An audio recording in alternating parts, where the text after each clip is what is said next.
ದಯವಿಟ್ಟು voice clear ಇದ್ದರೆ ಒಂದು ಥಮ್ಸ್ ಅಪ್ ಹಾಕ್ಬಿಡಿ. ನಮಸ್ತೆ, ಎಲ್ರಿಗೂ ನಮಸ್ತೆ. ವಾಯ್ಸ್ ಕ್ಲಿಯರ್ ಇದೆಯಲ್ಲ?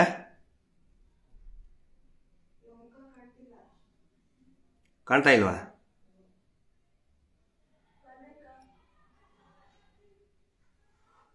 ದಯವಿಟ್ಟು ವಾಯ್ಸ್ ಕ್ಲಿಯರ್ ಇದ್ದರೆ ಒಂದು ಥಮ್ಸ್ ಅಪ್ ಮಾಡಿ. ವಾಯ್ಸ್ ಓಕೆ ಬರ್ತಾ ಇದೆಯಾ? ಓಕೆ ಓಕೆ ಸರಿ. ಎಲ್ರಿಗೂ ನಮಸ್ತೆ. ಇವತ್ತು ಒಂದು ಬಹಳ ವಿಶೇಷ ಮತ್ತು ಪ್ರಮುಖವಾದಂತಹ ವಿಷಯದ ಬಗ್ಗೆ ಮಾಹಿತಿ ಮತ್ತು ಜಾಗೃತಿಯ ಉದ್ದೇಶ ಇಟ್ಕೊಂಡು ಉಡತಾ ಪಂಜಾಬ್ ಅಂತ ಹೇಳಿ ಒಂದು ಮೂವಿ ಬಂತು, ನೋಡಿರ್ಬೋದು. ಹಿಂದಿಯಲ್ಲಿ ಮೂವಿ ಬಂತು, ಉಡತಾ ಪಂಜಾಬ್. ಪಂಜಾಬ್ ರಾಜ್ಯದಲ್ಲಿ, ಪಂಜಾಬ್ ಮತ್ತು ಹರಿಯಾಣಗಳಲ್ಲಿ ಡ್ರಗ್ಸ್ ಅಬ್ಯೂಸ್ನಿಂದ, ಡ್ರಗ್ಸ್ ಅಡಿಕ್ಷನ್ನಿಂದ, ನಾರ್ಕೋಟಿಕ್ ಡ್ರಗ್ಸ್ ಚಟದಿಂದ ಇಡೀ ಪಂಜಾಬ್ ರಾಜ್ಯದ ಅರ್ಧಕ್ಕಿಂತಲೂ ಹೆಚ್ಚಿನ ಯುವ ಸಮೂಹ ಯಾವ ರೀತಿ ಹಾಳಾಯಿತು ಈ ನಾರ್ಕೋಟಿಕ್ ಡ್ರಗ್ಸ್ನಿಂದ ಅನ್ನೋದನ್ನು ಅದರಲ್ಲಿ ವಿವರಿಸಿದ್ದಾರೆ.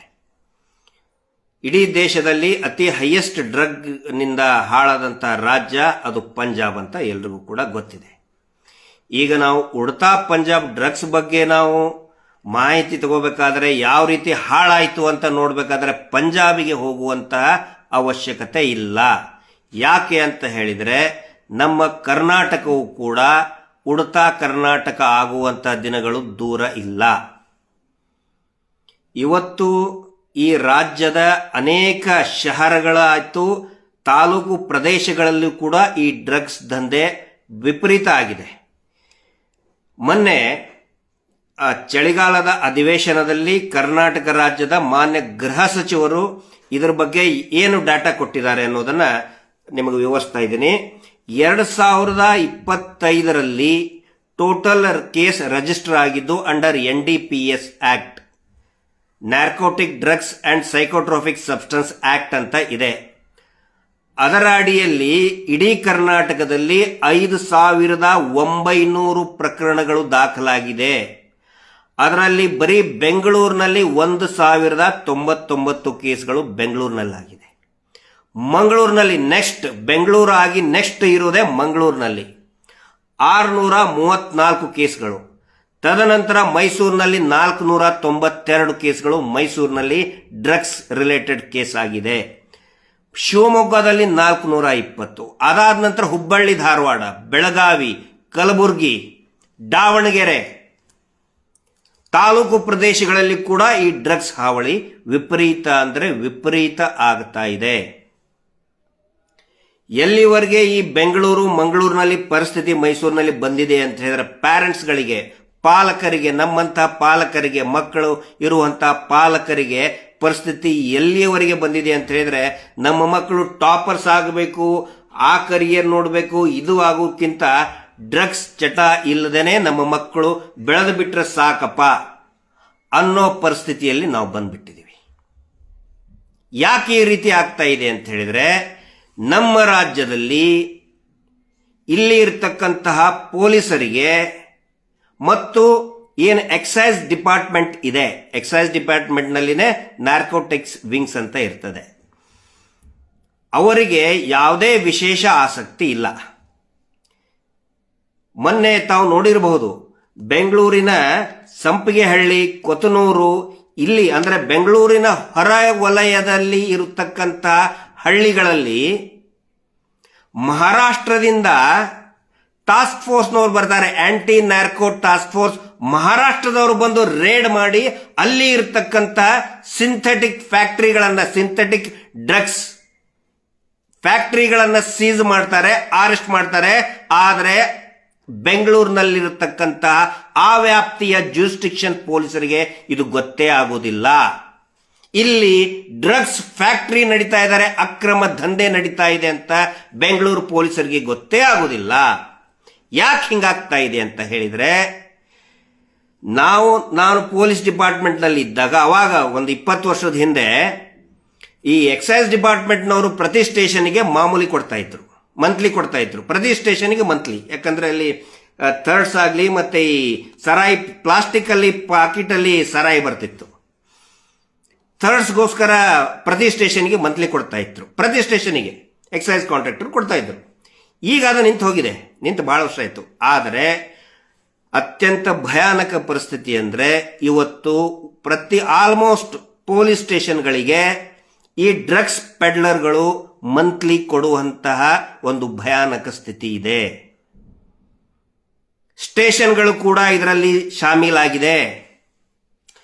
ಗೃಹ ಸಚಿವರೇ ಹೇಳದಂಗೆ, ಇದು ನಾನು ಹೇಳೋದಲ್ಲ, ಗೃಹ ಸಚಿವರು ಅಧಿವೇಶನದಲ್ಲಿ ಉತ್ತರ ಕೊಟ್ಟಿದ್ದಾರೆ. 2 ವರ್ಷದಲ್ಲಿ 26 ಪೊಲೀಸ್ ಸಿಬ್ಬಂದಿಗಳನ್ನ ಈ ಅವರ ವ್ಯಾಪ್ತಿಯಲ್ಲಿ ಬರ್ತಕ್ಕಂತಹ ಈ ಡ್ರಗ್ಸ್ ವಹಿವಾಟನ್ನ ಕಂಟ್ರೋಲ್ ಮಾಡಿಲ್ಲ, ಸ್ಪಂದಿಸಿಲ್ಲ ಅಂತೇಳಿ 26 ಜನ ಪೊಲೀಸರ ಮೇಲೆ ನಾವು ಕ್ರಮ ಕೈಗೊಂಡಿದ್ದೇವೆ ಅಂತ ಹೇಳ್ತಾರೆ.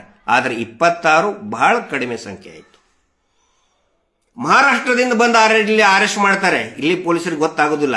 ಎಷ್ಟೋ ಜನ ಪ್ರಯತ್ನ ಪಡ್ತಾರೆ, ಪೊಲೀಸರಿಗೆ ಹೇಳಿದ್ರೆ ನನಗೆ ತೀರಾ ಪರಿಚಯ ಇರ್ತಕ್ಕಂಥ ಒಬ್ರು ಸ್ನೇಹಿತರು ಮಾಹಿತಿ ಕೊಡ್ತಾರೆ, ಪೊಲೀಸರಿಗೆ ಯಾವ ಆಕ್ಷನ್ ಕೂಡ ತಗೊಳ್ಳೋದಿಲ್ಲ ಪೊಲೀಸರು. ಯಾಕಂತ ಹೇಳಿದ್ರೆ ಕರ್ನಾಟಕದ ಪೊಲೀಸರು ಡ್ರಗ್ ಪೆಡ್ಲರ್ ಜೊತೆಗೆ ನೇರವಾಗಿ ಶಾಮೀಲಾಗ್ಬಿಟ್ಟಿದ್ದಾರೆ, ಮಂತ್ಲಿ ತಗೊಳ್ತಾ ಇದ್ದಾರೆ. ಈ ವಿಷಯವನ್ನ ಇವತ್ತು ನಾನು ಯಾಕೆ ಹೇಳ್ತಾ ಇದ್ದೀನಿ ಅಂತ ಹೇಳಿದ್ರೆ, ಇಡೀ ರಾಜ್ಯದಲ್ಲಿ ಪರಿಸ್ಥಿತಿ ಹೀಗಿರಬೇಕಾದ್ರೆ ಮಂಗಳೂರಿನ 2 ದಕ್ಷ ಪೊಲೀಸ್ ಅಧಿಕಾರಿಗಳು, ಒಬ್ಬರು ಮಂಗಳೂರು ಸಿಟಿ ಕಮಿಷನರ್ ಸುಧೀರ್ ರೆಡ್ಡಿ ಸಾಹೇಬರು ಮತ್ತು ಮಂಗಳೂರಿನ SP ದಕ್ಷಿಣ ಕನ್ನಡ ಜಿಲ್ಲಾ SP ಅರುಣ್ ಸಾಹೇಬರು ನಿರಂತರವಾಗಿ ಪ್ರೋಆಕ್ಟಿವ್ ಆಗಿ ಇವತ್ತು ಇಡೀ ಮಂಗಳೂರಿನಲ್ಲಿ ಇರ್ತಕ್ಕಂಥ ಇಡೀ ಡ್ರಗ್ಸ್ ದಂಧೆಯನ್ನೇ ಸಂಪೂರ್ಣವಾಗಿ ಬೇರು ಸಮೇತ ಕಿತ್ತು ಹಾಕಿದ್ದಾರೆ ಆ 2 ಅಧಿಕಾರಿಗಳು. 2024ರಲ್ಲಿ ನಿಮ್ಗೆ ಡಾಟಾ ಹೇಳ್ತಾ ಇದ್ದೀನಿ, ಬೆಂಗಳೂರಿನಲ್ಲಿ ಕೇಸ್ ಆಗಿದ್ದು 231 NDPS, 2024 ಅಲ್ಲಿ. ಮಂಗಳೂರಿನಲ್ಲಿ 521 NDPS ಆಕ್ಟ್ ಅಲ್ಲಿ ಕೇಸ್ ಆಗುತ್ತೆ. ಆದರೆ ಯಾವಾಗ ಈ 2 ಅಧಿಕಾರಿಗಳು ಚಾರ್ಜ್ ತಗೊಳ್ತಾರೆ, ನಿರಂತರವಾಗಿ ರೇಡ್ ಮಾಡ್ತಾರೆ, ನಿರಂತರವಾಗಿ. ಯಾಕಂತ ಹೇಳಿದ್ರೆ ಮಂಗಳೂರಿನಲ್ಲಿ ವಿಪರೀತ ಹಾವಳಿ, ಡ್ರಗ್ಸ್ ಹಾವಳಿ, ಬ್ಲ್ಯಾಕ್ ಮೇಲ್, ಯುವಕರು ಬ್ಲ್ಯಾಕ್ ಮೇಲ್ ಮಾಡೋದಕ್ಕೆ ಶುರು ಮಾಡಿದ್ದಾರೆ, ವಸೂಲಿ ಮಾಡೋದಕ್ಕೆ ಶುರು ಮಾಡಿದ್ದಾರೆ. ಅದು ಬೆಂಗಳೂರಿನಲ್ಲಿ ಕೂಡ ಅದೇ ರೀತಿ ಇದೆ. ಪೇರೆಂಟ್ಸ್ಗಳಿಗೆ ಹೆದರ್ಸೋದು, ಬೇರೆ ಬೇರೆಯವ್ರಿಗೆ ರಾಬರಿ ಮಾಡೋದು. ಆ ಪರಿಸ್ಥಿತಿ ಇದ್ದಾಗ ಈ 2 ಅಧಿಕಾರಿಗಳು, 2 IPS ಅಧಿಕಾರಿಗಳು ಮಂಗಳೂರು ದಕ್ಷಿಣ ಕನ್ನಡ ಜಿಲ್ಲೆಯಲ್ಲಿ ಇರತಕ್ಕಂತಹ ಇಡೀ ಡ್ರಗ್ಸ್ ಸಾಮ್ರಾಜ್ಯವನ್ನ ನಿರ್ಮೂಲನೆ ಇವತ್ತು ಮಾಡಿದ್ದಾರೆ. ಇವತ್ತು ನೀವು ಮಂಗಳೂರಿನಲ್ಲಿ ಎಲ್ಲಿ ಹೋದ್ರೂ ಕೂಡ ನಿಮ್ಗೆ ಡ್ರಗ್ಸ್ ಸಿಗಲ್ಲ. ಇಲ್ಲ ಅಂತಂದ್ರೆ ಮುಂಚೆ ಪೇಪರ್ಮೆಂಟ್, ನಾವು ಹೆಂಗೆ ಸ್ಕೂಲಲ್ಲಿ ಓದ್ಬೇಕಾದ್ರೆ ಪೇಪರ್ಮೆಂಟ್ ತಗೊಳ್ತಾ ಇದ್ವಿ, ಪೇಪರ್ಮೆಂಟು, ಆನಂತರ ಕಡಲೆ ಬೀಜ ತಗೊಳ್ತಾ ಇದ್ವಿ, ಚಾಕ್ಲೇಟ್ ತಗೊಳ್ತಾ ಇದ್ವಿ. ಆ ರೀತಿಯಲ್ಲಿ ಮಂಗಳೂರಿನಲ್ಲಿ ಡ್ರಗ್ಸ್ ಸಪ್ಲೈ ಆಗ್ತಾ ಇತ್ತು, ಸಿಗ್ತಾ ಇತ್ತು ಮಕ್ಕಳಿಗೆ. ಇವತ್ತು ಇಲ್ಲ, ಆ ಪರಿಸ್ಥಿತಿ ಇಲ್ಲ. ಆದರೆ ದುರಾದೃಷ್ಟ ನೋಡಿ, ಆ 2 ಅಧಿಕಾರಿಗಳನ್ನ ವರ್ಗಾವಣೆ ಮಾಡಬೇಕು ಅಂತ ಹೇಳಿ ಇಡೀ ಜಿಲ್ಲೆಯ ರಾಜಕೀಯ ವ್ಯವಸ್ಥೆ ಪ್ರಯತ್ನ ಮಾಡ್ತಾ ಇದೆ. ಏನಂತ ಹೇಳ್ತಾರೆ, ಅದಕ್ಕೆ ಸರ್ವ ಪಕ್ಷಗಳ ಒಂದು ಹೋರಾಟ ಮಾಡ್ತಾ ಇದ್ದಾರೆ. ಸರ್ವ ಪಕ್ಷಗಳ ನಾಯಕರು, ಎಲ್ಲಾ ಪಕ್ಷದ ನಾಯಕರು ಹೋರಾಟ ಮಾಡ್ತಾ ಇದ್ದಾರೆ, ಜನಪ್ರತಿನಿಧಿಗಳು.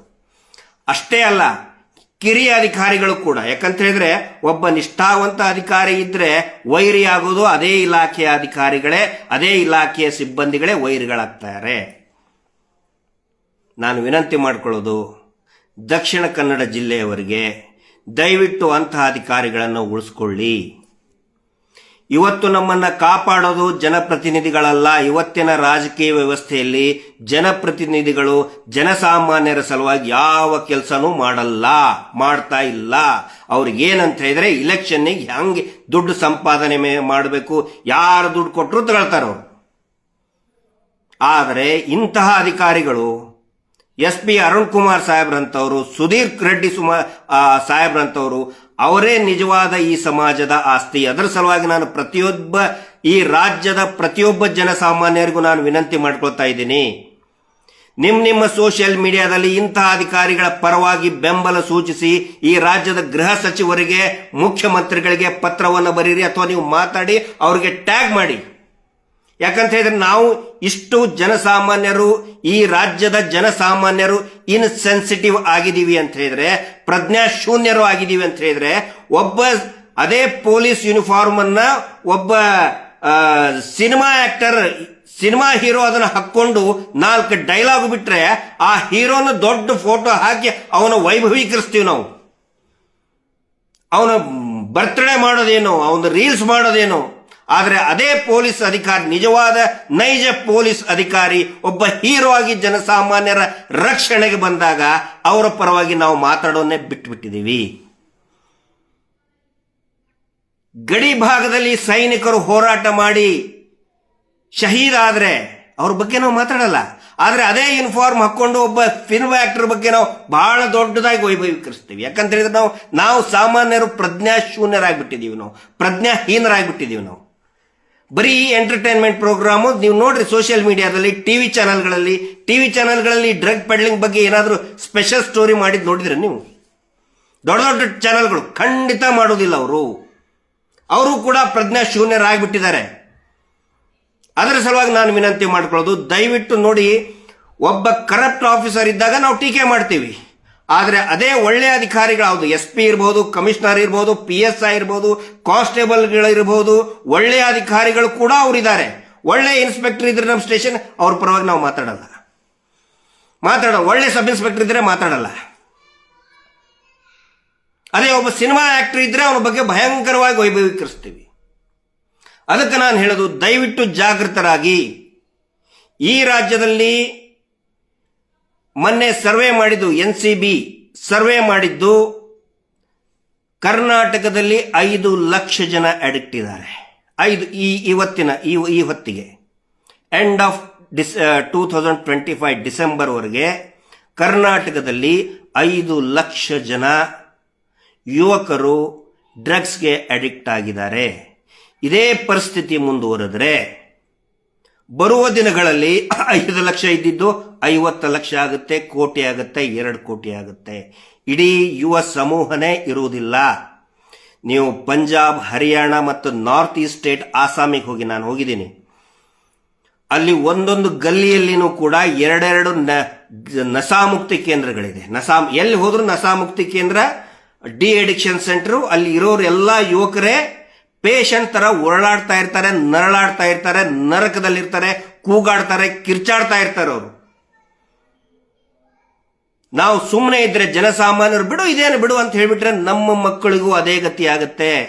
ಒಂದು ಸಾರಿ ಏನಾದ್ರೂ ಒಬ್ಬ ವ್ಯಕ್ತಿ, ಒಬ್ಬ ಯುವಕ, ಒಂದು ಮಗು ಈ ಡ್ರಗ್ಸ್ಗೆ ಅಡಿಕ್ಟ್ ಆಗಿಬಿಟ್ರೆ ಇಡೀ ಜೀವನನೇ ನರಕ.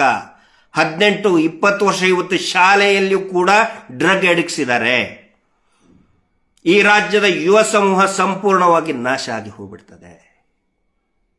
ಇಂಥ ಪರಿಸ್ಥಿತಿಯಲ್ಲಿ ಪ್ರೊಆಕ್ಟಿವ್ ಆಗಿ ಕೆಲಸ ಮಾಡಿ ಕರ್ತವ್ಯವನ್ನ ನಿಷ್ಠೆಯಿಂದ ನಿರ್ವಹಣೆ ಮಾಡ್ತಾ ಇರುವಂತ ಅಧಿಕಾರಿಗಳನ್ನ ವರ್ಗಾವಣೆ ಮಾಡ್ತಾ ಇದ್ದಾರೆ ಅಂತ ಹೇಳಿದ್ರೆ ಎಷ್ಟು ನೀಚರಿದ್ದಾರೆ ನಮ್ಮ ಜನಪ್ರತಿನಿಧಿಗಳು. ನಾನು ಮಂಗಳೂರು ಅಂತ ಹೇಳಿದ್ರೆ ಬಹಳ ಪ್ರಜ್ಞಾವಂತರು, ಬುದ್ಧಿವಂತರ ನಾಡು ಅಂತ ಅನ್ಕೊಂಡಿದ್ದೆ. ಬಟ್ ಏನಾಗ್ಬಿಟ್ಟಿದೆ, 2 ವರ್ಷ ಬಹಳ ಬೇಜಾರದಿಂದ ಹೇಳ್ತಾ ಇದ್ದೀನಿ ನಾನು. ಹೈಯೆಸ್ಟ್, ಅತಿ ಹೆಚ್ಚು ಕರಪ್ಟ್ ಇರುವಂತ ಪೊಲಿಟಿಷಿಯನ್ಸ್ ಇರುವಂತ ಹೇಳಿದ್ರೆ ದಕ್ಷಿಣ ಕನ್ನಡ ಜಿಲ್ಲೆ. Highest corruption.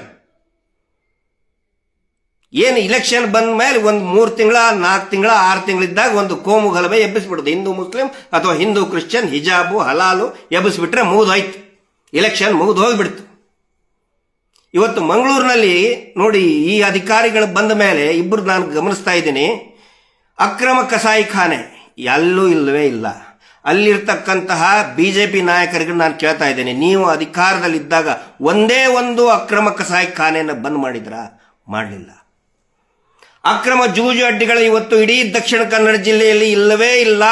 ಇಡೀ ರಾಜ್ಯದಲ್ಲಿ ಅನೇಕ ಪೊಲೀಸ್ ಸ್ಟೇಷನ್ಗಳಲ್ಲಿ ಅಕ್ರಮ ಜೂಜು ಅಡ್ಡೆ ಮಾಡೋದಕ್ಕೇ ಮಂತ್ಲಿ ಫಿಕ್ಸ್ ಮಾಡಿದ್ದಾರೆ. ಮಂಗಳೂರಿನಲ್ಲಿ ನಿಮ್ಗೆ ನೋಡಕ್ಕೆ ಸಿಗುವುದಿಲ್ಲ. ನಾನು PSI ಆದಾಗ ಒಂದು ಫಸ್ಟ್ ರೇಡ್, ನಂದು ಒಂದೊಂದು ಅನುಭವಗಳನ್ನ ಹೇಳ್ತಾ ಇದ್ದೀನಿ. ಫಸ್ಟ್ ರೇಡ್ ಮಾಡಿದಾಗ ನನಗೆ ಸಿಕ್ಕಿದ್ದು ಒಂದು ತಾಳಿ ಸಿಕ್ತು, ಒಂದು ತಾಳಿ ಮಾಂಗಲ್ಯ ಸಿಕ್ತು. ಆ ಗಂಡ ಆದವನು ಹೆಂಡತಿ ಮಾಂಗಲ್ಯ ತಾಳಿಯನ್ನು ತಂದು ಹಚ್ಚಿದ್ದ. ಆ ಮೊದಲು ಅವಳಿಗೆ ಕರೆದು ಅದನ್ನು ಕೊಡಿಸುವ ವ್ಯವಸ್ಥೆ ಮಾಡಿದ್ವಿ. ಅವಾಗಿಂತ ತುಂಬ ಸೀರಿಯಸ್ ಆಗಿ ಇಟ್ಕೊಂಡ್ವಿ ನಾವು. ಸುಮಾರು ಜನ ಈಗ ಈ ಥರ ಎಸ್ ಪಿಗಳು ಬಂದಾಗ, ಕಮಿಷನರ್ಗಳು ಬಂದಾಗ ಈ ಅಕ್ರಮ ದಂಧೆಕೋರರಿಗೆ ಬಹಳ ಕಸಿವಿಸಿ ಆಗ್ತದೆ. ಅವರು ಏನು ಮಾಡ್ತಾರೆ, ಈ ಮಾಧ್ಯಮಗಳನ್ನು ಹಚ್ಚಿಕೊಟ್ಟು ಅಥವಾ ಇನ್ನೇನೋ ರಾಜಕಾರಣ ಮಾಡಿಕೊಂಡು ಅವ್ರ ಮೇಲೆ ಅಪಪ್ರಚಾರ ಮಾಡಕ್ಕೆ ಸ್ಟಾರ್ಟ್ ಮಾಡ್ತಾರೆ. ಯಾಕಂದ್ರೆ ಫಸ್ಟು ಈ 2 ನಂಬರ್ ದಂಧೆ ಮಾಡೋರಿಗೆ ಮತ್ತು ಮಂತ್ಲಿ ಅಧಿಕಾರಿಗಳಿಗೆ ಹೋಗುವಂಥ ಅಧಿಕಾರಿಗಳು, ರಾಜಕಾರಣಿಗಳಿಗೆ ಎಲ್ಲರಿಗೂ ಕೂಡ ಕಸಿವಿಸಿಯಾಗಿ ಆಗ್ತಾ ಇದೆ. ಆ ಕೆಲಸನೇ ಇವತ್ತು ಮಂಗಳೂರಲ್ಲಿ ಕೂಡ ಆಗ್ತಾ ಇದೆ. ಅದರ ಸಲುವಾಗಿ ಜಾಗೃತರಾಗ್ರಿ. ಒಳ್ಳೆಯ ಅಧಿಕಾರಿಗಳು ಈ ಸಮಾಜದ ಆಸ್ತಿ. ಯಾವ ರಾಜಕಾರಣಿ ಅಲ್ಲ, ಯಾವ ಸಿನಿಮಾ ಆಕ್ಟರ್ ಅಲ್ಲ, ಇಂಥ ಅಧಿಕಾರಿಗಳೇ ಈ ಸಮಾಜದ ಆಸ್ತಿ. ದಯವಿಟ್ಟು ಅವರ ಬೆಂಬಲಕ್ಕೆ ಬನ್ನಿ. ನಾನು ನೋಡಿದ್ದೀನಿ, ಕರ್ನಾಟಕದಲ್ಲಿ ಬಹಳ ಹಾನೆಸ್ಟ್ ಆಗಿರುವಂಥ ಅಧಿಕಾರಿಗಳಿದ್ದಾರೆ. ಪ್ರಾಮಾಣಿಕ ಅಧಿಕಾರಿಗಳಿಗೆ ಕರ್ನಾಟಕದಲ್ಲಿ ಕೊರತೆ ಇಲ್ಲ. ಆದರೆ ಅವ್ರನ್ನ ಉಳಿಸ್ಕೊಳ್ಳೋದು ನಮಗೆ ಬರ್ತಾ ಇಲ್ಲ. ಶೃಂಗೇರಿಯಲ್ಲಿ ಚಲುವರಾಜು ಅಂತ ಹೇಳಿ ಒಬ್ಬ ನಾನು ನೋಡಿದಂಥ ವೆರಿ ಹಾನೆಸ್ಟ್, ಅಬ್ಸಲ್ಯೂಟ್ಲಿ 0% ಕರಪ್ಟ್ ಇರುವಂತಹ, 0% ಕರಪ್ಷನ್ ಇರುವಂತಹ ಅಧಿಕಾರಿ ಚಲುವರಾಜು ಅಂತ ಒಬ್ಬರಿದ್ರು, ಸಬ್ ರಿಜಿಸ್ಟರ್ ಆಫೀಸರ್ ಇದ್ರು. ಬಡವರು ಬಂದ್ರೆ ಅರ್ಜಿ ಬರಕ್ ಬರಲ್ಲ ಅಂದ್ರೆ ಅವರೇ ಅರ್ಜಿ ಬರೀಕ್ ಕೊಡ್ತಾ ಇದ್ರು. ಒಂದು 10 ಪೆನ್ ಇಟ್ಟಿದ್ರು ಅವ್ರು ಟೇಬಲ್ ಮುಂದೆ, ಬರೆದು ಇಂಕ್ ಖಾಲಿ ಆದ್ರೆ ಇನ್ನೊಂದು ತಗೊಂಡು ಬರೀತಾ ಅರ್ಜಿ ಬರೆದು ಕೊಡ್ತಾ ಇದ್ರು. ₹1 ಲಂಚ ತಗೊಳ್ತಾ ಇರಲಿಲ್ಲ. ಅಂಥವ್ರನ್ನ ಈ ಆರ್ ಅಶೋಕ್ ರೆವೆನ್ಯೂ ಮಿನಿಸ್ಟರ್ ಆದಾಗ ಅವ್ರನ್ನ ಸಸ್ಪೆಂಡ್ ಮಾಡಿ ಟರ್ಮಿನೇಟ್ ಮಾಡಿಬಿಟ್ರಿ. ಯಾಕಂತ ಹೇಳಿದ್ರೆ ಆರ್ ಅಶೋಕ್ ಶೃಂಗೇರಿಗೆ ಬಂದಿದ್ರು. ಇದೇ 3 ಅಕ್ಷರ ಇಲ್ಲದ ಆರ್ ಅಶೋಕ್ ಹೇಳ್ತಾರಲ್ಲ, ಈಗ ವಿರೋಧ ಪಕ್ಷದ ನಾಯಕರಾಗಿ ನಾನು ಯಾರು ಗೊತ್ತಾ ಅಂತ ಕೇಳ್ತಾರಲ್ಲ ಪೊಲೀಸ್ ಕಾನ್ಸ್ಟೇಬಲ್ಗಳಿಗೆ, ಅದೇ ಆರ್ ಅಶೋಕ್ ಬಗ್ಗೆ ಹೇಳ್ತಾ ಇದ್ದೀನಿ. ಶೃಂಗೇರಿಗೆ ಬಂದಾಗ ಮಹಾನುಭಾವರು ಬಂದಿದ್ರು. ಅಲ್ಲಿ ಒಂದು ಕಾರ್ಯಕ್ರಮ ಉದ್ಘಾಟನೆಗೆ, BGS ಇದಕ್ಕೆ ಉದ್ಘಾಟನೆಗೆ ಬಂದಾಗ ಅವರ PA ಹೋಗ್ತಾನೆ ಈ ಚಲುವರಾಜು ಸಬ್ ರಿಜಿಸ್ಟರ್ ಹತ್ರ. ಅವ್ರು ಫೋನ್ ಮಾಡ್ತಾನೆ, ಸಾಹೇಬ್ರು ಬಂದಿದ್ದಾರೆ, ಮಂತ್ಲಿ ಕೊಟ್ಬಿಡಿ ಅಂತ ಹೇಳ್ತಾನೆ. ಚಲುವರಾಜಿಗೆ ತಲೆ ಕೆಟ್ಟು ತಲೆ ಉರಿದು ಹೋಗ್ಬಿಡ್ತದೆ. ನೀನು ನನಗೆ ಮಂತ್ಲಿ ಕೇಳ್ತೀಯ, ನಿನಗೆ ತಲೆಗಿಲೆ ಕೆಟ್ಟಿದೆಯಾ ನಿನಗೆ, ಬರೋಬ್ಬರಿ ಝಾಡಿಸ್ತಾರೆ. ಆ ವಿಡಿಯೋ ವೈರಲ್ ಆಗಿ TV ಚಾನಲ್ನಲ್ಲಿ ಸ್ವಲ್ಪ ಬಂತು, ಆಮೇಲೆ ತೆಗೆದೇ ಬಿಟ್ರು ಅದನ್ನ. ಅಂತಹ ಒಳ್ಳೆಯ ಅಧಿಕಾರಿ ರೀ. ಆದರೆ ಪಾಪ ಆ ಅಧಿಕಾರಿ ಮೇಲೆ ಏನೇನೋ ಆರೋಪ ಹೊರಿಸಿ ಟರ್ಮಿನೇಟೇ ಮಾಡಿಬಿಟ್ರು ಚಲುವರಾಜ್ ಅವ್ರನ್ನ. ಇಡೀ ಶೃಂಗೇರಿ ಹತ್ತು. ಆದರೆ ಯಾರೊಬ್ರು ಕೂಡ ಪ್ರತಿಭಟನೆ ಮಾಡಿ ಸರ್ಕಾರದ ಮಟ್ಟದಲ್ಲಿ ಒತ್ತಡ ಹಾಕೋ ಕೆಲಸ ಯಾರು ಮಾಡಲಿಲ್ಲ. ನಾವು ಜನಗಳು ಹಂಗೆ ಇದೀವಿ. ಮಧುಕರ್ ಶೆಟ್ಟಿ ಸಾಹೇಬ್ರಂತ ಆಫೀಸರು ಎಂತ ಜನಗಳ ಸಲುವಾಗಿ ಅವ್ರ ಜೀವನನೇ ಕಳ್ಕೊಂಡ್ರು ಅವರು. ನಾವೇನ್ ಮಾಡ್ತೀವಿ ಗೊತ್ತಾ, ನಾವು ಯಾಕೆ ಇಷ್ಟು ಜನರ ಮೇಲೆ ನನಗೆ ಯಾಕೆ ಇಷ್ಟು ಬೇಜಾರು ಬರ್ತದೆ ಅಂತ ಹೇಳಿದ್ರೆ, ಒಳ್ಳೆ ಅಧಿಕಾರಿಗಳಿದ್ದಾಗ ಅವ್ರು ಕೆಲಸ ಮಾಡಬೇಕಾದ್ರೆ ಅಥವಾ ಅವ್ರ ಮೇಲೆ ಆರೋಪ ಬಂದ್ರೆ ನಾವು ಪ್ರೇಕ್ಷಕರಾಗಿ ನೋಡ್ತಾ ಕೂತ್ಕೊಳ್ತೀವಿ, ಸಿನಿಮಾ ನೋಡ್ದಾಗ ನೋಡ್ಕೊಂಡು ಕೂತ್ಬಿಡ್ತೀವಿ. ಅವ್ರೇನಾದ್ರೂ ವರ್ಗಾವಣೆ ಆದ್ರೆ ಅಥವಾ ಕೆಲಸದಿಂದ ರಿಸೈನ್ ಮಾಡಿದ್ರೆ, ಅಣ್ಣಾಮಲೈ ಸಾಹೇಬ್ ರಿಸೈನ್ ಮಾಡಿದ್ರೆ, ಅಯ್ಯೋ ಹಂಗಾಯ್ತು ಹಿಂಗಾಯ್ತು ಅಂತ ಹೇಳಿ ಕತೆ ಕಟ್ಕೊಂಡು ಅಯ್ಯೋ ಪಾಪ ಅನ್ಕೊಂಡು ಕುಂದಿರ್ತೇವೆ. ಆದ್ರೆ ಒಳ್ಳೆ ಅಧಿಕಾರಿಗಳು ಹೋಗ್ಬಿಟ್ರೆ ಅದರ ಲಾಸ್ ಯಾರಿಗೆ? ಈಗ ನಾನು ಸುಧೀರ್ ಕುಮಾರ್ ರೆಡ್ಡಿ ಸಾಹೇಬ್ರ ಬಗ್ಗೆ, ಅರುಣ್ ಕುಮಾರ್ ಸಾಹೇಬ್ರ ಬಗ್ಗೆ ಮಾತಾಡ್ತಾ ಇದ್ದೀನಿ. ಅವರು ಟ್ರಾನ್ಸ್ಫರ್ ಆದ್ರೆ ಅವ್ರಿಗೇನು ಲಾಸ್ ಇಲ್ಲ. ಸಂಬಳದ ಮೇಲೆ ನಿಂತಹ ಕರ್ತವ್ಯ ನಿರ್ವಹಣೆ ಮಾಡ್ತಕ್ಕಂಥ ಅಧಿಕಾರಿಗಳಿಗೆ ಎಲ್ಲಿ ಪೋಸ್ಟಿಂಗ್ ಆದ್ರೂ ಹೋಗ್ತಾರೆ. ಈ ದೇಶದಲ್ಲಿ ಎಲ್ಲಿ ಪೋಸ್ಟಿಂಗ್ ಮಾಡಿದ್ರು ಹೋಗ್ತಾರೆ, ಅವರು ಕೆಲಸ ಮಾಡೇ ಮಾಡ್ತಾರೆ. ಅವರು ಲಾಸ್ ಆಗೋದು ಯಾರಿಗೆ? ನಮಗೆ. ಅವ್ರಿಗೇನು ಪ್ರಚಾರ ಬೇಕಾಗಿಲ್ಲ. ಅವ್ರು ಹಿಂಗೆ ಮಾತಾಡ್ರಿ ಅಂತ ಹೇಳಿ ಯಾರಿಗೂ ಹೇಳಿಲ್ಲ. ಅವ್ರಿಗೆ ಪ್ರಚಾರನೂ ಬಯಸಲ್ಲ, ಅವರು ಹೊಗಳಿಕೆಯನ್ನೂ ಬಯಸಲ್ಲ. ಲಾಸ್ ಆಗೋದು ಯಾರಿಗೆ? ನಮಗೆ. ಅದಕ್ಕೆ ನಾನು ಹೇಳೋದು, ನಿಮ್ಮ ಜುರಿಸ್ಟಿಕ್ಷನ್ ನಲ್ಲಿ ಒಳ್ಳೆಯ ಅಧಿಕಾರಿಗಳಿದ್ರೆ, ಅದು ಯಾರೇ ಆಗಿರ್ಬೋದು, SP ಆಗಿರ್ಬೋದು, DC ಆಗಿರ್ಬೋದು, ಸಬ್ ಇನ್ಸ್ಪೆಕ್ಟರ್ ಆಗಿರ್ಬೋದು, ಅಥವಾ ಕಾನ್ಸ್ಟೇಬಲ್ ಆಗಿರ್ಬೋದು, ಒಳ್ಳೆಯ ವೈದ್ಯಾಧಿಕಾರಿ ಆಗಿರಬಹುದು, ನಿಮ್ಮ ಗಮನಕ್ಕೆ ಬಂದ್ರೆ ದಯವಿಟ್ಟು ಅವರ ಬೆಂಬಲಕ್ಕೆ ನಿಂತ್ಕೊಳ್ಬೇಕು. ಯಾಕಂತ ಹೇಳಿದ್ರೆ ಅವರೇ ಈ ಸಮಾಜದ ಆಸ್ತಿ. ರಾಜಕಾರಣಿಗಳು ಅಲ್ಲ, TV ಚಾನೆಲ್ಗಳು ಅಲ್ಲ, ಸಿನಿಮಾ ಆಕ್ಟರ್ಗಳು ಅಲ್ಲ. ಮಾರಾಟಕ್ಕೆ ಇಟ್ಕೊಂಡಿದ್ದಾರೆ. TV ಚಾನೆಲ್ಗಳಂತರೂ ಎಲ್ಲವೂ ಸೋಲ್ಡ್ ಔಟ್. ಯಾರೇ ಬಂದು ದುಡ್ಡು ಕೊಟ್ಟರೆ ತಗೊಳ್ತಾರೆ. ರಾಜಕಾರಣಿಗಳು ಅಷ್ಟೇ, ಇವರು ಅಷ್ಟೇ, ಎಲ್ಲರೂ ಹಂಗೆ ಆಗಿದ್ದಾರೆ. ಅದಕ್ಕೆ ಈ ಪ್ರಜಾಪ್ರಭುತ್ವದಲ್ಲಿ ಶಕ್ತಿ, ಸ್ಟ್ರೆಂತ್ ಅನ್ನೋದು ರಾಜಕಾರಣಿಗಳಲ್ಲ, ನಾವು ಜನಸಾಮಾನ್ಯರು. ನಾವು ಒಟ್ಟಿಗೆ ಆಗಬೇಕು, ಒಟ್ಟಿಗೆ ಧ್ವನಿ ಸೇರಿಸಬೇಕು. ಅದರ ಸಲುವಾಗಿ ಈ ವಿಶೇಷವಾಗಿ ಈ ವಿಡಿಯೋನ ಮಾಡ್ತಾ ಇದ್ದೀನಿ. ನಾನು ವಿಶೇಷವಾಗಿ ಮಾತಾಡ್ತಾ ಇದ್ದೀನಿ. ಈ ಡ್ರಗ್ ಅಬ್ಯೂಸ್ನಿಂದ ನೋಡಿ, gang rapes, highest gang rapes ಆಗೋದು, ನೀವು ಸ್ಟಡಿ ಅನಲೈಸಿಸೇ ಇದೆ ಅದರದ್ದು. ನಿರ್ಭಯ ಪ್ರಕರಣದ ಆರೋಪಿಗಳು ಎಲ್ಲರೂ ಕೂಡ ಡ್ರಗ್ ಅಡಿಕ್ಟ್ಸ್ ಆಗಿದ್ರು. ಹೈಯೆಸ್ಟ್ ಗ್ಯಾಂಗ್ ರೇಪ್ಸ್ ಆಗುವುದೇ ಈ ಡ್ರಗ್ಸು ಮತ್ತೆ ಪೋರ್ನೋಗ್ರಫಿ. ಮೊಬೈಲ್ನಲ್ಲಿ ಪೋರ್ನ ನೋಡೋದು, ಡ್ರಗ್ಸ್ ತಗೊಂಡ ತಕ್ಷಣ it's a deadliest combination, deadliest combo ಇದು. ಸೌಜನ್ಯಾಳನ್ನ ಅಬ್ಡಕ್ಟ್ ಮಾಡಿ, ಅಪಹರಣ ಮಾಡಿ, ಅತ್ಯಾಚಾರ ಮಾಡಿದಂತಹ ಆ ದಣಿಗಳ ಏನು ಗ್ಯಾಂಗ್ ಇದೆ ಅವರು ಕೂಡ ಡ್ರಗ್ ಅಡಿಕ್ಟ್ಸೇ. ಅವರ ಮಗ ಚಿಕ್ಕ ದಣಿಯ ಮಗನು ಕೂಡ ದ ಬಿಗ್ಗೆಸ್ಟ್ ಡ್ರಗ್ ಅಡಿಕ್ಟ್. ರಷ್ಯಾದಲ್ಲಿ ಹೋಗ್ತಾನೆ ಡ್ರಗ್ಸಿಗೆ, ಸ್ಪೇನಿಗೆ ಹೋಗ್ತಾನೆ, ಗೋವಾದಲ್ಲಿರೋ ರಿಸಾರ್ಟಿಗೆ ಹೋಗ್ತಾನೆ. ಅದರ ಸಲುವಾಗಿ ನಾವು ಹೇಳೋದು, ನಮ್ಮ ಮಕ್ಕಳನ್ನು ನಾವು ಉಳಿಸ್ಕೋಬೇಕು, ಒಳ್ಳೆಯ ಮಕ್ಕಳು ಇರಬೇಕು, ಒಳ್ಳೆಯ ಸೊಸೈಟಿ ಇರಬೇಕಂತ ಹೇಳಿದ್ರೆ ಇಂಥ ನಿಷ್ಠಾವಂತ ಅಧಿಕಾರಿಗಳ ಸಂಖ್ಯೆ ಹೆಚ್ಚಿಗೆ ಆಗಬೇಕು, ಅವರ ಪರವಾಗಿ ನಿಂತ್ಕೋಬೇಕು. ಈಗ ಹೇಳ್ತಾ ಇದ್ದಾರೆ ಅಂತಲ್ಲಿ ದಣಿಗಳು, ನೆಕ್ಸ್ಟ್ ಇವ್ರು ಬರ್ತಾರೆ, ಯಾಕೆ ಮೊನ್ನೆ ಒಂದು ಮೀಟಿಂಗ್ ಆಯ್ತು, ಇದ್ರ ಸಲುವಾಗಿನೇ ಇವ್ರನ್ನ ಟ್ರಾನ್ಸ್ಫರ್ ಮಾಡೋದ್ರ ಸಲುವಾಗಿ ಎಲ್ಲರೂ ಹೋಗಿ ದಕ್ಷಿಣ ಕನ್ನಡದಲ್ಲಿ ಏನೇ ಆದರೂ ಪೂಜ್ಯರ ಹತ್ರ ಹೋಗ್ಬಿಡ್ತಾರಲ್ಲಿ. ಅವರು ಅಭಯಾಸ್ತ ಹೇಳಿ ಕಟ್ಸಿದ್ರಂತೆ, ಇಲ್ಲ ನೆಕ್ಸ್ಟ್ ಡಿ ಕೆ ಶಿ ಅವರೇ ಬರೋದು, ನಾವೇ ಸ್ಪಾನ್ಸರ್ ಮಾಡ್ತಾ ಇದ್ದೀವಿ ಡಿ ಕೆ ಶಿ ಸಿಎಂ ಆಗೋದಕ್ಕೆ, ನಾವೇ ಫಂಡಿಂಗ್ ಮಾಡ್ತಾ ಇದ್ದೀವಿ, ಡಿ ಕೆ ಶಿ ಬಂದ ತಕ್ಷಣ ಈ ಇಬ್ಬರು ಆಫೀಸರ್ನು ಕೂಡ ಟ್ರಾನ್ಸ್ಫರ್ ಮಾಡಿಬಿಡ್ತೀವಿ ಅಂತ ಹೇಳಿ ಅಭಯಾಸ್ತ ಹೇಳಿ ಕಳಿಸಿದ್ದಾರೆ. ಡಿ ಕೆ ಶಿ ಬಂದ ಮೇಲೆ ಇನ್ನೂ ಬಹಳ ದೊಡ್ಡ ದೊಡ್ಡ ಯೋಜನೆ ಇದೆ. ಬಡ್ಡಿ ಪೂಜ್ಯರದು ಫಸ್ಟ್ SIT ಮುಚ್ಚಿಸ್ಬೇಕು, SIT ನಿಲ್ಲಿಸಬೇಕು, ಬಹಳಷ್ಟು ಯೋಜನೆಗಳಿದಾವೆ ಇಲ್ಲಿ. ಅದಕ್ಕೆ ದಯವಿಟ್ಟು ಪ್ರಜ್ಞಾವಂತರು, ಸೋಷಿಯಲ್ ಮೀಡಿಯಾದಲ್ಲಿ ಮಾತಾಡೋರು ಈ ಸಿನಿಮಾ ಆಕ್ಟರ್ಗಳನ್ನ ವೈಭವೀಕರಣ ಮಾಡೋದು ದಯವಿಟ್ಟು ಬಿಟ್ಟುಬಿಡಿ. ಬಿಗ್ ಬಾಸು ಅದು ಇದು ಬರೀ ಅದೇ ನೋಡಿದ್ರಿ, ಬರೀ ಅದೇ. ಅದರಿಂದ ಅದರಲ್ಲಿ ಏನಾದರೂ ಜನಜಾಗೃತಿಯ ಒಂದು ಅಂಶಗಳಿರ್ತದ? ಬರೀ ಜಗಳ ಜಗಳ ಜಗಳ ಅಂತ ಕಾರ್ಯಕ್ರಮಗಳನ್ನು ಈ ಸಿನಿಮಾ ಆಕ್ಟರ್ಗಳನ್ನು ವೈಭವೀಕರಿಸೋದು ಬಿಟ್ಟು ನಿಜವಾದ ಹೀರೋಗಳನ್ನು ಅವರಿಗೆ ಬೆಂಬಲ ಕೊಟ್ಟು ಒಂದು ಆರೋಗ್ಯವಾದಂಥ ಸಮಾಜ ನಿರ್ಮಾಣ ಮಾಡುವ ಕಡೆ ನಾವೆಲ್ಲರೂ ಕೂಡ ಗಮನವನ್ನು ಹರಿಸೋಣ. ಅದರ ಜೊತೆಗೆ ನಾವು ಮೊನ್ನೆ ಪರಮೇಶ್ವರ್ ಸಾಹೇಬ್ರು ನಾನು ಕ್ರಾಸ್ ಚೆಕ್ ಮಾಡಿದೆ, ಡ್ರಗ್ಸ್ ಫ್ರೀ ಕರ್ನಾಟಕಕ್ಕೆ ನಾವೊಂದು ಹೆಲ್ಪ್ಲೈನ್ ಮಾಡಿದ್ದೀವಿ, 1933 ಡ್ರಗ್ಸ್ ಫ್ರೀ ಕರ್ನಾಟಕಕ್ಕೆ ನಾವು ಮಾಡಿದ್ದೀವಿ ಅಂತ ಹೇಳಿದರು. ಆ ನಂತರ ಕರ್ನಾಟಕ ಏನೋ task force, anti narco task force ಮಾಡಿದೀವಿ ಅಂತ ಹೇಳಿದ್ರು. ಅದು ಏನು ಕೆಲಸ ಮಾಡ್ತಾ ಇದೆಯೋ ನಮಗೂ ಕೂಡ ಗೊತ್ತಿಲ್ಲ. 193ಗೆ ನಾನು ಫೋನ್ ಮಾಡಿದರೆ ಅದು ಮಾನಸ, ಅದು ಸೆಂಟ್ರಲ್ NCB ಅದು ಕರ್ನಾಟಕ, ಅದು ಹಿಂದಿ ಇಂಗ್ಲಿಷ್ನಲ್ಲೇ ಮಾತಾಡ್ತಾರೆ ಅವರು. ಸೆಂಟ್ರಲ್ ಗೌರ್ಮೆಂಟ್ ಅದು NCB. ಕರ್ನಾಟಕಕ್ಕೆ ಇದುವರೆಗೂ ಕೂಡ ಮಹಾರಾಷ್ಟ್ರದಲ್ಲೇ ಮಾಡಿದ್ದಾರೆ. ಕರ್ನಾಟಕದಲ್ಲಿ ಇದುವರೆಗೂ ಕೂಡ ಯಾರಾದರೂ ಮಾಹಿತಿ ಕೊಡಬೇಕು ಅಂತ ಹೇಳಿದ್ರೆ ಮಾಹಿತಿ ತಗೊಳ್ಳೋರು ಯಾರೂ ಇಲ್ಲ. ಇಲ್ಲಿ ಡ್ರಗ್ಸ್ ಪೆಡ್ಲಿಂಗ್ ಆಗ್ತಾ ಇದೆ. ಒಂದು ವರ್ಷದ ಹಿಂದೆ ನಮ್ಮ ಮನೆ ಹಿಂದ್ಗಡೆನೆ ಒಂದು ಖಾಲಿ ಜಾಗದಲ್ಲಿ ಒಂದು 10 ಜನ ಸೇರ್ಕೊಂಡು ಡ್ರಗ್ಸ್ ಇದನ್ನ ಮಾಡ್ತಾ ಇದ್ರಲ್ಲಿ. ನಮ್ಮ ಮಾಹಿತಿ ತಗೊಳಕ್ ಯಾರೂ ಇಲ್ಲ. ಪೊಲೀಸರು ಹೇಳಿದ್ರೆ ಬರ್ತಾರೆ ಹೋಗ್ತಾರೆ, ಇಷ್ಟೇ. ನಮ್ಮ ಮಾಹಿತಿ ಇನ್ಫಾರ್ಮೇಶನ್ ತಗೊಳ್ಳುವಂಥವ್ರು ಯಾರೂ ಇಲ್ಲ ಇಲ್ಲಿ ಕರ್ನಾಟಕದಲ್ಲಿ. ಹೋಮ್ ಮಿನಿಸ್ಟ್ರೇ ಸ್ವತಃ ಹೇಳಿದ್ದಾರೆ 1933 ಅಂತ ನಾನು ಚೆಕ್ ಮಾಡ್ತೀನಿ, ಕರ್ನಾಟಕದ ಅಲ್ವೇ ಅಲ್ಲದು. ಈ ರೀತಿ ಪರಿಸ್ಥಿತಿ ಇದ್ರೆ ಕರ್ನಾಟಕ ಉಳಿಯೋದು ಹೆಂಗೆ? ಯುವಕರು ಉಳಿಯೋದು ಹೆಂಗೆ?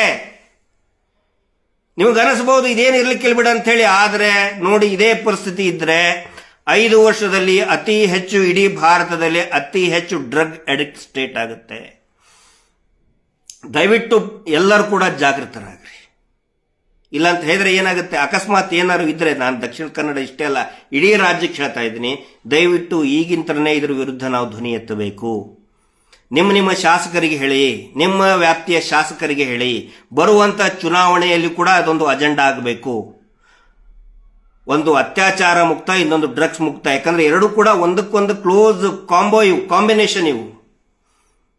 ದಯವಿಟ್ಟು ಇದರ ಬಗ್ಗೆ ಒಂದು ಜಾಗೃತಿ ವಹಿಸುವಂತ ಅಭಿಯಾನ ಸ್ಟಾರ್ಟ್ ಮಾಡಿ, ಒಳ್ಳೊಳ್ಳೆ ಅಧಿಕಾರಿಗಳನ್ನು ಉಳಿಸ್ಕೊಳ್ಳುವಂತ ಕೆಲಸವನ್ನ ಮಾಡಿ ಅಂತ ಹೇಳ್ತಾ ಇವತ್ತಿನ ಈ ಮುಗಿಸ್ತಾ ಇದ್ದೀನಿ. ದಯವಿಟ್ಟು ಈ ವಿಡಿಯೋಗಳನ್ನು ನಂದಿಷ್ಟೇ ಅಲ್ಲ, ನೀವೇ ಒಂದು ವಿಡಿಯೋ ಮಾಡಿ ಅಥವಾ ಪೋಸ್ಟ್ ಮಾಡಿ, ಮುಖ್ಯಮಂತ್ರಿಗಳಿಗೆ, ಹೋಮ್ ಮಿನಿಸ್ಟರ್ಗಳಿಗೆ ಟ್ಯಾಗ್ ಮಾಡಿ ಇದ್ರ ಬಗ್ಗೆ ಒಂದು ಜಾಗೃತಿಯನ್ನು ಮೂಡಿಸಿ ಅಂತ ಹೇಳಿ ಒಳ್ಳೆಯ ಅಧಿಕಾರಿಗಳನ್ನು ನಾವು ಕೂಡ ಸೌಜನ್ಯ ಹೋರಾಟದಲ್ಲಿ SP ದಕ್ಷಿಣ ಕನ್ನಡ ಜಿಲ್ಲೆಯವರಿಗೆ ಸಾಕಷ್ಟು ಪ್ರಶ್ನೆ ಮಾಡಿದ್ದೀವಿ. ಆದರೆ ಅವರ ಮೇಲೆ ನಮ್ದು ಯಾವುದೇ ಆರೋಪ ಇಲ್ಲ. ನೀವು ಕೇಳಬಹುದು, ನೀವೇ ಬೈತಾ ಇದ್ರಲ್ರಿ ಅಂತೇಳಿ. ಹಂಗಲ್ಲ, ಯಾವತ್ತಿಗೂ ಕೂಡ SP ಅವರು ಕಾನೂನು ಬಿಟ್ಟು ಆಚೆಗೆ ಈಚೆಗೆ ಮಾತಾಡಿಲ್ಲ. ನಮಗೆ ಸಿಟ್ಟಿರೋದು ಬೆಳ್ತಂಗಡಿ ಪೊಲೀಸರು, ಬೆಳ್ತಂಗಡಿ ಅವ್ರ ಬಗ್ಗೆ, ಬೆಳ್ತಂಗಡಿ ಆನಂತರ ಬಂಟ್ವಾಳ, ಸುಖಾಸುಮ್ಮನೆ ಮಹೇಶ್ ಶೆಟ್ಟಿ ತಿಮ್ರೋಡಿ ಅವ್ರನ್ನ ಗಡಿಪಾರು ಮಾಡೋದು, ಸುಖಾಸುಮ್ಮನೆ ಸುಳ್ಳು ಕೇಸ್ ಹಾಕೋದು. ಆದರೆ ಯಾವತ್ತಿಗೂ ಕೂಡ SP ಅರುಣ್ ಕುಮಾರ್ ಸಾಹೇಬರು ಹೋರಾಟವನ್ನು ಹಾಳು ಮಾಡುವಂಥ ಕೆಲಸ ಮಾಡಿಲ್ಲ. ಅದೊಂದು ಕ್ಲಾರಿಫಿಕೇಶನ್ ಕೊಡ್ತಾ ಇದ್ದೀನಿ. ಯಾಕಂದ್ರೆ ಸುಮಾರು ಜನ ಹೇಳ್ತಾರೆ ನಾವು ಎಲ್ಲದಕ್ಕೂ ಕೂಡ SP ಅವ್ರ ಮೇಲೇನೆ ಏನೋ ಆರೋಪ ಹೊರಿಸೋದಲ್ಲ. ಕೆಳಗಿಡೆ ಅಧಿಕಾರಿಗಳಿರ್ತಾರಲ್ಲ, ಈ ಬಡ್ಡಿ ಪೂಜ್ಯರ ಕೃಪಾಶೀರ್ವಾದದಲ್ಲಿ ಇರತಕ್ಕಂಥ ಧರ್ಮಸ್ಥಳ ಪೊಲೀಸರು, ಬೆಳ್ತಂಗಡಿ ಪೊಲೀಸರು, ಬಂಟ್ವಾಳ ಪೊಲೀಸರು, ಪುತ್ತೂರು ಪೊಲೀಸರು, ಸುಳ್ಯ ಪೊಲೀಸರು, ಅವ್ರ ಬಗ್ಗೆ ನಾನು ಮಾತಾಡ್ತಾ ಇದ್ದೀನಿ. ಅವ್ರ ಬಗ್ಗೆ ನಮಗೆ ಸಿಟ್ಟಿದೆ, ಬೇಸರ ಇದೆ. ಸುಖಾಸುಮ್ಮನೆ ಸುಳ್ಳು ಕೇಸ್ ಹಾಕೋದು. SP ಅವ್ರ ಬಗ್ಗೆ ನಾವು ಅವ್ರಿಗೆ ಆಗ್ರಹನೂ ಕೂಡ ಮಾಡಿದ್ದೀವಿ, ದಯವಿಟ್ಟು ಇದನ್ನು ನಿಲ್ಲಿಸಿ ಅಂತಲೂ ಕೂಡ ಹೇಳಿದ್ದೀವಿ. ಆದರೆ ಒಟ್ಟಾರೆಯಾಗಿ ನಾವು ಎಲ್ಲವನ್ನೂ ಸೇರಿಸಿ, ಯಾಕಂತ ಹೇಳಿದ್ರೆ ಎಷ್ಟು ಮೊನ್ನೆ ಹೇಳಿದ್ರಂತೆ, ನಾನು ಅದನ್ನ ಈ ಮಾತನ್ನ ಹೇಳಬೇಕು, ಇದನ್ನ ಸಾರ್ವಜನಿಕವಾಗಿ ಹೇಳಬೇಕು. ಯಾವಾಗ ಮಹೇಶ್ ಶೆಟ್ಟಿ ತಿಮ್ರೋಡಿ ಅವರು ಗಡಿಪಾರು ಆದೇಶ ಮೊದಲನೇ ಸಾರಿ ಆಯಿತು, ಆವಾಗ ಅದಾದ ನಂತರ ಎರಡನೇ ಸಾರಿ ಬಂದಾಗ ಆ AC ಪುತ್ತೂರು ಅವ್ರು ಹೇಳ್ತಾರಂತೆ, ನಂದೇನು ಪಾತ್ರ ಇಲ್ಲ ಇದರಲ್ಲಿ, SP ಅವ್ರದೇ ಪಾತ್ರ ಇದೆ, SP ಅವರೇ ಮಾಡ್ತಾ ಇದ್ದಾರೆ. ನಮ್ಗೆ ಗೊತ್ತಿದೆ SP ಅವರು ಯಾವತ್ತಿಗೂ ಕೂಡ ಗಡಿಪಾರು ಮಾಡೋದು ಅದು DC ಮತ್ತು AC ಅವರ ವ್ಯಾಪ್ತಿಗೆ ಬರ್ತದೆ. ಅವರು SP ಅವ್ರ ಮೇಲೆ ಹಾಕ್ತಾ ಇದ್ದಾರೆ. ಅಂದ್ರೆ ಇದರ ಅರ್ಥ ಏನು? AC ಅವರು ಕೂಡ ಇದರಲ್ಲಿ ಶಾಮೀಲಾಗಿದ್ದಾರೆ SP ಅವ್ರನ್ನ ಟ್ರಾನ್ಸ್ಫರ್ ಮಾಡೋದಕ್ಕೆ. ಈ ಕಾಳ ದಂಧೆಕೋರರು ಎಲ್ಲ ಸೇರಿ ದಕ್ಷಿಣ ಕನ್ನಡ ಜಿಲ್ಲೆ ಇರತಕ್ಕಂಥ ಎಲ್ಲ ಕಾಳ ದಂಧೆಕೋರರು ಸೇರ್ಕೊಂಡು ಅವ್ರನ್ನ ವರ್ಗಾವಣೆ ಮಾಡೋದಕ್ಕೆ ಶತ ಪ್ರಯತ್ನ ಮಾಡ್ತಾ ಇದ್ದಾರೆ. ಆದರೆ ಜನಸಾಮಾನ್ಯರು ಪ್ರತಿಯೊಬ್ಬರು ಕೂಡ ಇದನ್ನು ವಿರೋಧಿಸಬೇಕು ಮತ್ತು ಬರುವಂಥ ದಿನಗಳಲ್ಲಿ ಈ ಡ್ರಗ್ಸ್ ವಿರುದ್ಧ ಪ್ರತಿಯೊಬ್ಬರು ಕೂಡ ಧ್ವನಿ ಎತ್ತಬೇಕು ಅಂತ ಹೇಳಿ ಇವತ್ತಿನ ಈ ಮಾಹಿತಿಯನ್ನು ಮುಗಿಸ್ತಾ ಇದ್ದೀನಿ. ಧನ್ಯವಾದ.